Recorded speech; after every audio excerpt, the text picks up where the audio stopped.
Hello friends, welcome to என் சமையலறை channel. இன்னைக்கு நம்ம என்ன ரெசிபி பார்க்க போறோம்னா சிம்பிள் அண்ட் டேஸ்டியான சவ் சவ் பொரியல். வாங்க இதை எப்படி செய்யறதுன்ட்டு பார்க்கலாம்.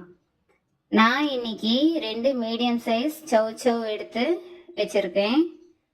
இதனுடைய தோலை சீவிட்டு இப்படி கட் பண்ணி எடுத்துக்கோங்க. இந்த ஷேப்ல இருந்தா சரியா இருக்கும். ஒரு கடாய் எடுத்து ஹீட் ஆனதும் தேவையான அளவு எண்ணெய் சேர்த்துக்கோங்க.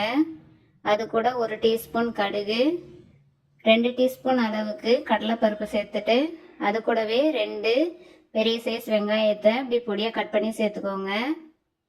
நல்லா வதக்கி விடுங்க. வெங்காயம் நல்லா வதங்கி வரும்போது ஒரு 5 பல் பூண்டு எடுத்து இப்படி பொடியாக கட் பண்ணி சேர்த்துக்கோங்க. கூடவே 3 பச்சை மிளகாயை எடுத்து பொடியாக கட் பண்ணி ஆட் பண்ணிக்கோங்க. வெங்காயம் பச்சை மிளகாய் எல்லாம் நல்லா வதக்கி விடுங்க. இது கூட தேவையான அளவு உப்பு சேர்த்துக்கோங்க. கருவேப்பிலை சேர்த்துக்கோங்க. கருவேப்பிலை சேர்த்துட்டு நல்லா வதக்கி விடுங்க. இது கூடவே நம்ம கட் பண்ணி வச்சிருக்கிற சவ் சவ் காயை ஆட் பண்ணிடலாம். காயை சேர்த்துட்டு நல்லா வதக்கி விடுங்க. காய் அந்த எண்ணெயிலே நல்லா வெந்து வரட்டும்.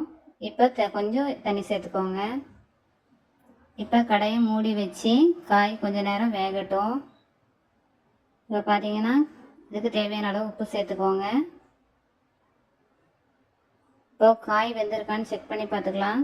காய் பார்த்தீங்கன்னா நமக்கு இருக்கு. இது கூட துருவி வச்சிருக்கேன் தேங்காவையும் சேர்த்துக்கோங்க. தேங்காய் உங்கள் தேவைக்கு ஏற்ற மாதிரி நீங்கள் சேர்த்துக்கோங்க, கூட குறைச்சி ஆட் பண்ணிக்கலாம். இப்போ பார்த்தீங்கன்னா சவ் சவ் பொரியல் ரெடி ஆயிடுச்சு. இந்த வீடியோ உங்களுக்கு பிடிச்சிருந்தா லைக் அண்ட் ஷேர் பண்ணுங்கள். தேங்க்ஸ் ஃபார் வாட்சிங்.